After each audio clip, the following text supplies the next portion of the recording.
فجر میں بھی دعا مانگے, گھڑی تلاش کرے. تو اس لیے دعاؤں کا اہتمام کرنا چاہیے, اور دعا 4-5 منٹ کی نہیں ہوتی, دعا آدھے گھنٹے کی, پونے گھنٹے کی, 1-1 گھنٹے کی دعا مانگنی چاہیے. اس سے پھر اللہ تعالیٰ گویا خود بندے کو تلقین کروا رہے ہوتے ہیں کہ یہ مجھ سے مانگے, یہ مجھ سے مانگے, پھر آدمی کی زبان چل پڑتی ہے, خود چل پڑتی ہے. اور اس میں دعائیں بھی بہت خوبصورت ہیں, کوئی سی بھی دعا پڑھ لیں آپ, ذکر کر لیں. بالکل, خاص طور پہ وہ دعائیں جو حضور صلی اللہ علیہ وسلم نے مانگی ہیں, مسنون دعاؤں نے کہا جاتا ہے قبولیت کی راہیں دیکھی ہوتی ہیں, یعنی چونکہ بہت زیادہ لوگوں نے ان کو مانگا ہوتا ہے اور وہ بہت جامع ہوتی ہیں, تو اس لیے دعا کا ہم اہتمام کریں.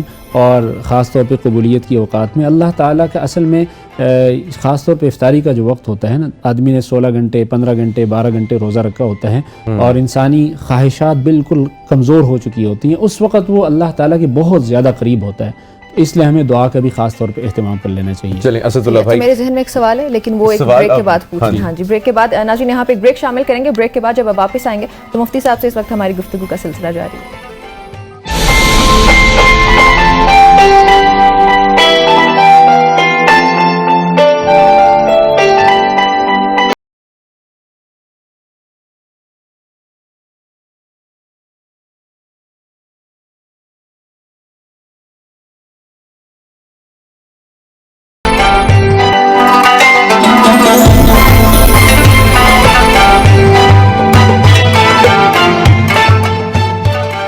ناظرین ایک بار پھر سے آپ کو خوش آمدید کہیں گے وصاف رمضان کے اس ٹرانسمیشن میں.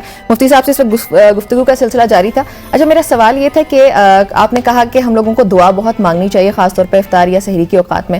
اب اکثر دعائیں ایسی ہوتی ہیں جن کو ہم ذکر کے طور پر پڑھ رہے ہوتے ہیں, ٹھیک ہے, تو میرا سوال یہ ہے کہ ان کو اسی طریقے سے ہم لوگ پڑھتے رہیں بے شک افطار کے اوقات میں یا پھر سحری کے اوقات میں.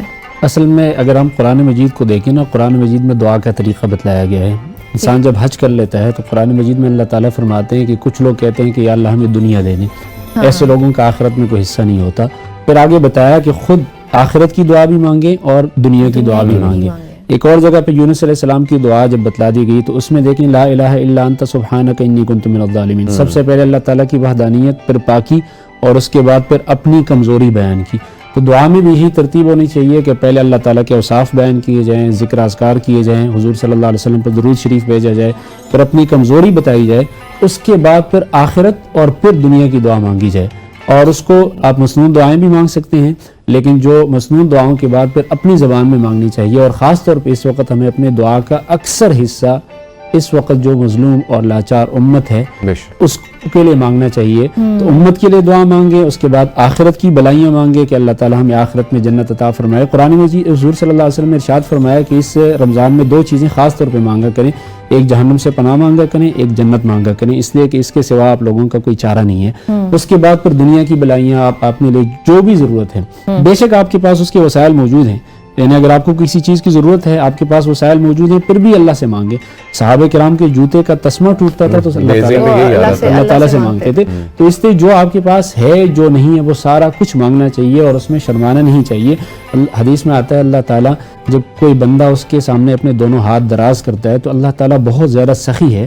اللہ تعالیٰ کو اس بات سے حیا آتی ہے کہ وہ کسی بندے کے ہاتھوں کو خالی واپس کر دیں, اور اللہ تعالیٰ اس بات سے ناراض ہوتے ہیں کہ اگر کوئی اس سے نہ مانگے. تو اس لیے ہمیں ضرور مانگنا چاہیے اور ہر چیز مانگنی چاہیے مسنون. اور یہ جو کچھ تو اذکار ہوتے ہیں وہ دعا کے آغاز میں ہونے چاہیے, بیچ میں ہونے چاہیے, لیکن اس کے ساتھ ساتھ ہمیں مسنون دعائیں اور اپنے الفاظ میں دعائیں مانگنی چاہیے. آدمی کی زبان پہ نہیں آ رہی ہوتی دعائیں, لیکن آپ آزما کے دیکھ لیں 4-5 منٹ جب آپ دعا کر لیتے ہیں اس کے بعد آدمی پر الفاظ کھلنا شروع ہو جاتے ہیں, جو آپ مطلب آپ کی نا ذہن میں نہیں ہوتا وہ بھی آپ کی زبان پہ آتا ہے. بالکل دعا جو یہ بڑا ایک طریقہ کار ہے, انسان کھل کے نا اللہ کے سامنے مانگنا شروع کر دیتا ہے کہ جو چیز شاید آپ نے کہا نا جیسے شرمانا نہیں چاہیے, تو شاید انسان کے ذہن میں ہو کہ میں شرما رہا ہوں, لیکن وہ کھل جاتا ہے پھر بالکل ہی اللہ تعالیٰ. اور اس کے ساتھ اس کا صدقات کا اہتمام کرنا چاہیے. رمضان المبارک جو ہے نا غمخواری کا مہینہ ہے, اس میں ہمیں دوسرے لوگوں کا دکھ درد محسوس کرنا چاہیے. خاص طور پہ جب آدمی بھوکا خود نہ رہ جائے نا, اس کو اندازہ نہیں ہوتا کہ بھوک کتنی بڑی مصیبت اور کتنا بڑا عذاب ہے.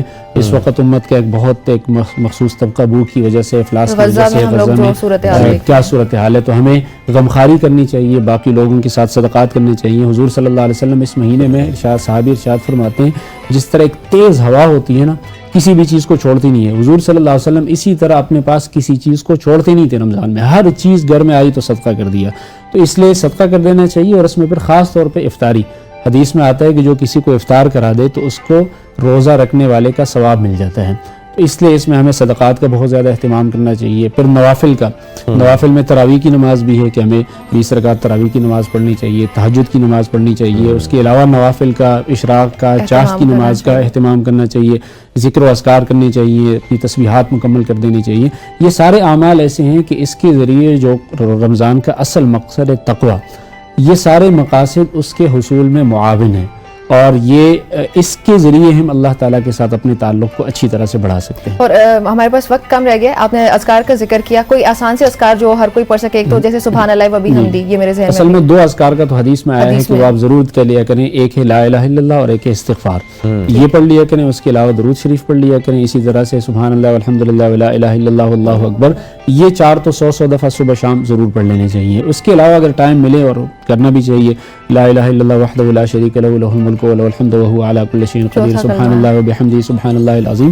تو چلتے پھرتے یہ سب سے افضل ترین عمل ہے کہ آدمی کی زبان ہر وقت اللہ تعالیٰ کے ذکر سے تر رہے. بالکل، اس کا ہمیں خاص طور پہ اہتمام کر لینا چاہیے. بہت خوبصورت، بہت خوبصورت. اور رمضان کی تو یا پھر خاص طور پہ روزے کی بھی یہ خوبصورتی ہے کہ زبان آپ کی ہر وقت تر رہنی چاہیے اللہ تعالیٰ کے ذکر سے، اور چلتے پھرتے بہت آسانی سے کر سکتے ہیں. جس کو جون سا بھی ذکر آتا ہے وہ آسانی سے کر سکتے ہیں. بالکل ایسے ہی ہے. مفتی اسد اللہ بہت بہت شکریہ ہمیں جوائن کرنے کے لیے اور اتنی خوبصورت گفتگو کرنے کے لیے. خواتین و حضرات، ہم امید کرتے ہیں کہ ہم نے بھی اور آپ سب نے بھی اس سے بہت کچھ سیکھا ہوگا.